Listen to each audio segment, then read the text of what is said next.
Okay, now you turn it off. yep. Off you go. So you got a new battery. Okay. All right, see you, Brian. I'll upload Have those. to have a good whatever left. Yeah. You too. Yeah. I'll think about that when I go back to work. Ready? Yeah. The one I liked was the Paul Harvey one, Dodge Ram. Mm. That was A lot. classic ad. A tribute to the farmer or whatever. Yeah. Yeah. It was a long commercial too. I was like, 2 minutes. yeah, I was like, how much did that cost them? I mean, I was Probably like, about $3 or $4 million. No, try 16. 16 million? Yeah, Oh yeah, it is 4 million- Super Bowl. 4 million for 30 seconds. Oh yeah, It was classified as the best ad. it doesn't surprise me. And it was. it was a pretty good. It was so. It just had a nice ring to it, you know. Of course, because it being old, it even had a better ring to it. And then they didn't show the truck at all until right at the end. But you remember that truck? There were ads that I said, "What are they selling?" I think it was a Toyota ad or something. I said, "Wait, what are they selling?" And this car kept popping up, and then you kind of knew that's what it was. You couldn't tell the name of the car, anything about it, until right at the end. There were a lot of really dumb ads. Oh, yeah. I went up to Idaho with my friend to La Tienda, and so I got the second half of the game and those commercials. So she was laughing her ass off at me come the last 5 minutes of the game, because I'm just like, that is, you know, because like the bad calls, oh, I was pissed. And then I have my friend texting me right after the game, ha ha, 49ers lost. I'm actually a 49er fan, but I enjoyed seeing the Ravens win.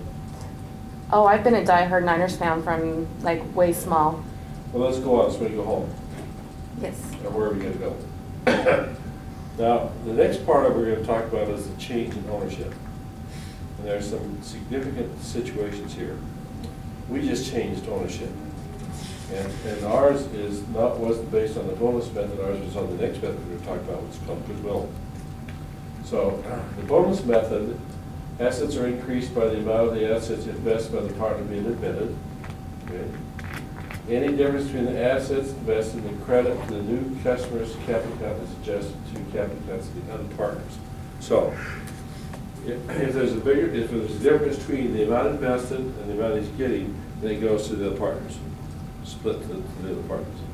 So We'll see how that works. So question, with the whole Quest changing and being bought out by CenturyLink, and because the Quest bigwigs wanted more money up there, which one would it have been, the bonus method or the goodwill method?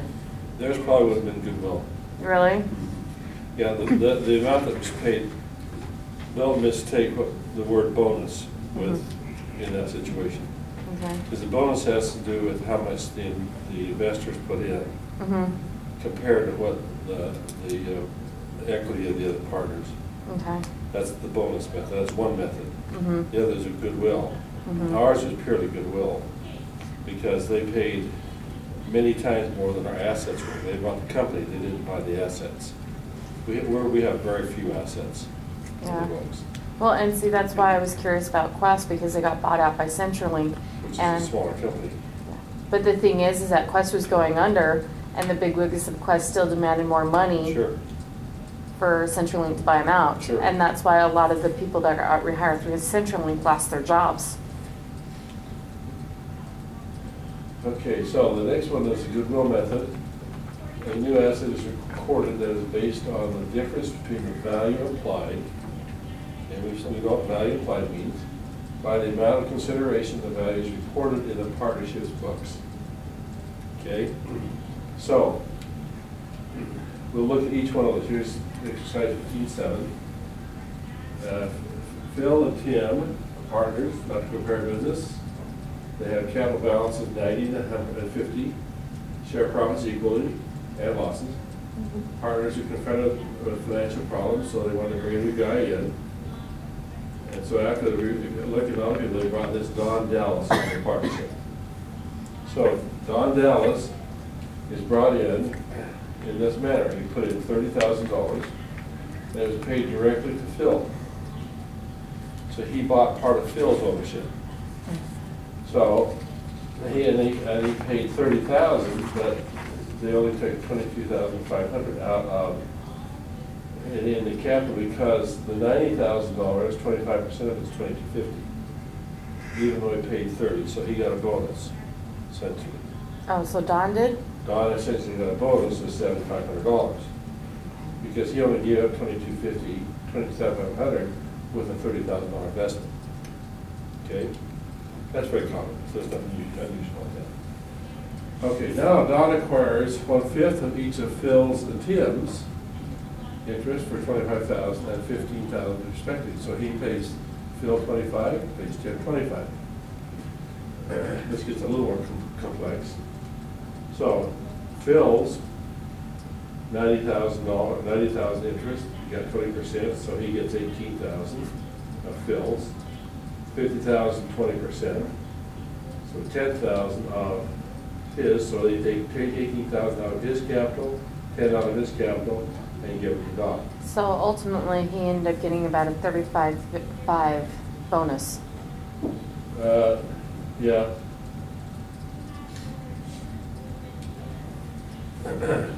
So, in the bonus method,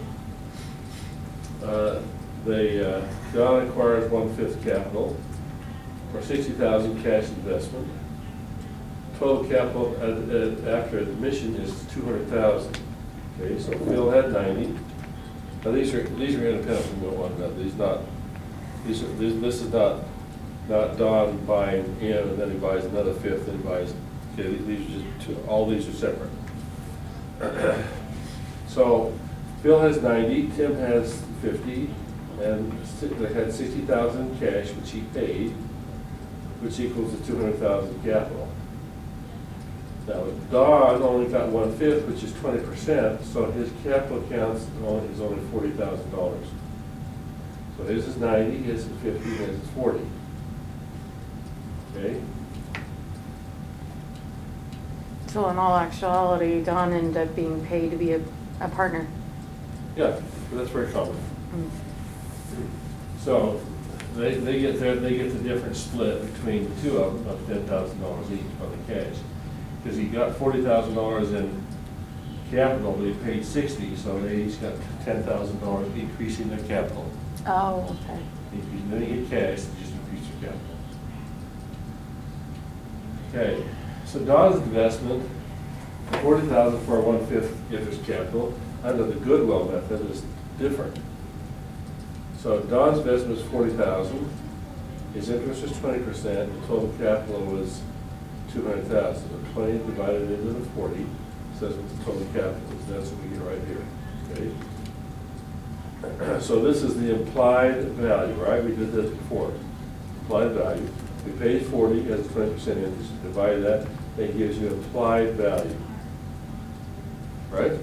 Remember all those chapters you hated so bad? I said you got to understand that first section, implied value. So less Phil's capital 90, Tim's capital 50, and Don's 40. So there is goodwill of 20. This is that same schedule we've done 100 times. So the balance goes to an account called goodwill. Sometimes it was applied to land, sometimes to equipment, sometimes to other things. Depends on how the agreement read. Okay, so this is the way that entry happens. Page 40, he gets his capital, goodwill is 20, each of them get 10. That's on the goodwill method.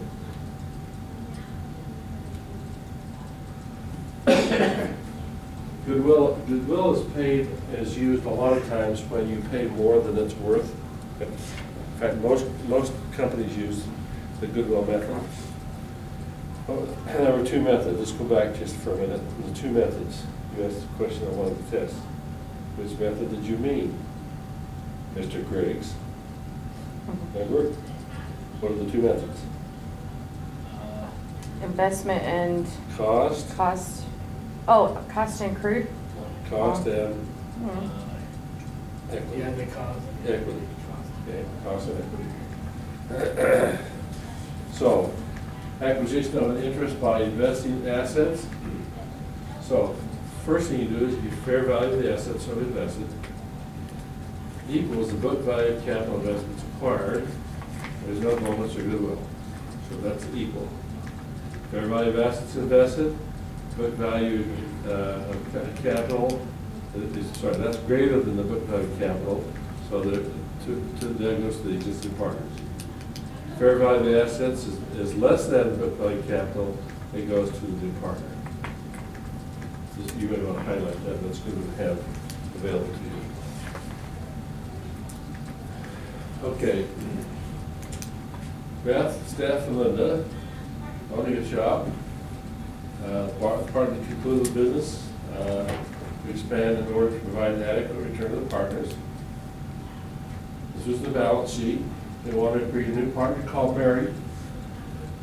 So this is what the balance sheet looked like before they brought Mary in. Nothing unique there. So prepare the necessary journals to record Mary, Mary, she invests sufficient cash to receive a 1/6 capital interest. 1/6 capital interest. The mission is to be recorded without recognizing goodwill or bonus. Obviously, she's going to put exactly the same. She's going to come to a 1/6 investment. There will be no bonus or goodwill, because she's going to own the same. So here's their capital, their capital. Total existing capital. The existing partner's ownership is 5/6. Why is it 5/6? Because Mary's going to get the other 6th. So you take 183.66 because 1/6 is 16.6667, right?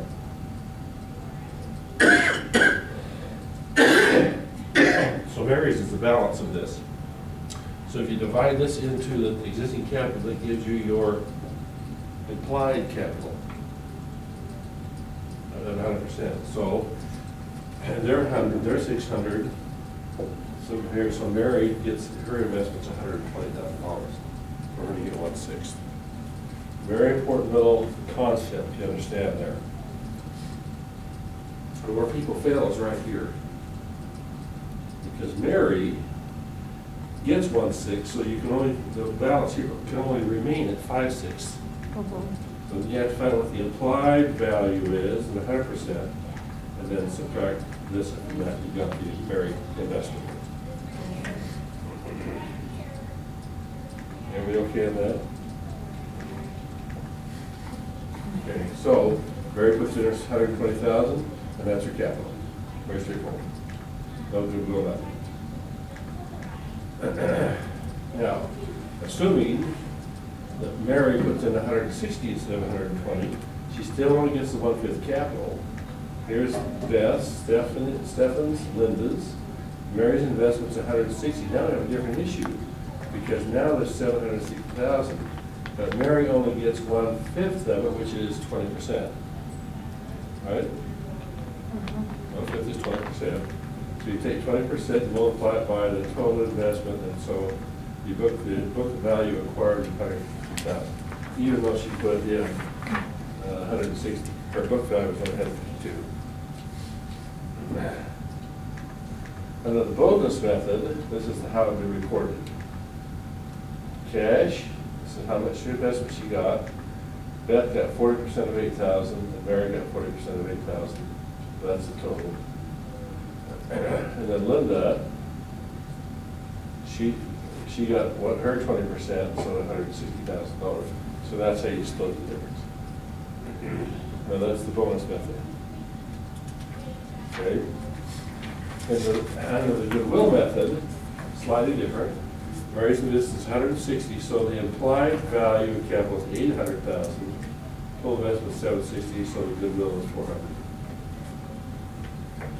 The only difference is in the bonus method, it goes to the investors. In the goodwill, it goes to an account called goodwill. That's the difference. And this is how it's recorded.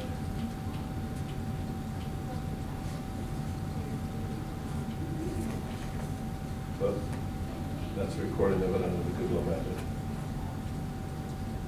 Okay. This time she's going to get a 4th capital interest. So it's still 160,000. The only difference here is that you now divide it by, multiply by 25, which is 190. So she gets a 25% interest now, 190, and so she is paying less than she's acquiring. Okay? It's a little different animal. Under the bonus method, when book value is greater than the amount of invested bonus, then it goes to the partners. So they allocate, it's 190, 30,000 is the difference. So they reduce the capital of the partners by their ratio of the 30,000. That's the bonus method. The capital method is 600,000, 75%. So there's goodwill of $40,000 in that case. These are so much alike we can zip along pretty fast. Okay, in the goodwill method, when it is greater amount is invested, it goes to the new partner. So in this case, whoops, cash, goodwill, and the 200,000 goes to the new partner. So that's what it is, because they recorded the goodwill here for you. Okay. I've kind of beat this to death. Withdrawing of a partner. There's lots of reasons why a partner withdraws, and you can probably put as many reasons a person would withdraw for as there is space to put them here. They can sell to an outside party. They can sell to one of the other partners. They can just withdraw, straight withdraw, and they transfer the assets to the other partners. So this is when the other partners can actually just buy out the... Yeah, essentially they come to an agreement and they just buy them out. They might buy them out for more than it's worth, less than it's worth. If he's really in trouble for money, it's a better situation for him to withdraw and get out of the partnership. That might be in the bonus method, if they're paying in excess of book value, the remaining partners are charged with the amount of the payment that exceeds book value. In the goodwill one, these parties will not reduce your capital. The partnership agreement specifies how to withdraw, record, depends what the partnership agreement says, or partners agree that the intangibles should be recognized. But what would be intangible? That's part of the whole contract, is how to let partner go. Okay, but they pay more than it was worth, so the difference goes to goodwill. Goodwill would be the intangible. Uh-huh. Now you may say it has a specific purpose. In other words, he may be a salesman, and so you're buying this customer list for him. So you may say this is an intangible customer list, or intangible goodwill, or intangible whatever it is. It's something you can't. It's not a fixed asset, so you can't say, well, we're going to pay this much for his truck and it's worth $15,000 more than the value. That's a different matter. Okay, so these three people are partners.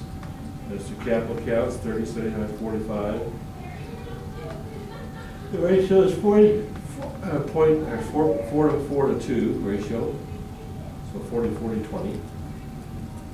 Tucker decided to withdraw.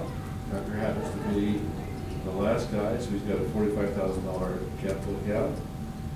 And the partnership revalued its assets to $225,000 to $252,000. So they felt the assets were more than what was on the books for. That's very possible for the other equipment, for example, which represented an increase in value of inventory. It told you what it was for. And an increase in land of $19,000. So 19 and 8 are $27,000. Tucker was given $15,000 cash and $40,000 for his withdrawal from the partnership. So he was actually given $55,000 for his withdrawal. But his capital account was only $45,000. So they paid him $10,000 more than his capital account if you include the note. So you increased the inventory, you increased the land, then you allocated the 27 there to the partners. Okay? Did that include the guy who withdrew? Yes. Yes. Okay. So then, to get rid of him, you paid in cash, you took on a note, and so those have to be allocated out to the partners on the basis. So Tucker was 45,000 plus 5,400. What was the 5,400?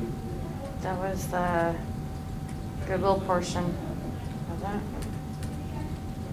No, that was the 27. That's his recalculation. Yeah. So you have the recalculation, so his 27 plus his recalculation here.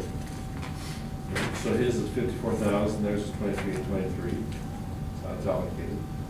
So goodwill gets 15 plus 40 minus 54.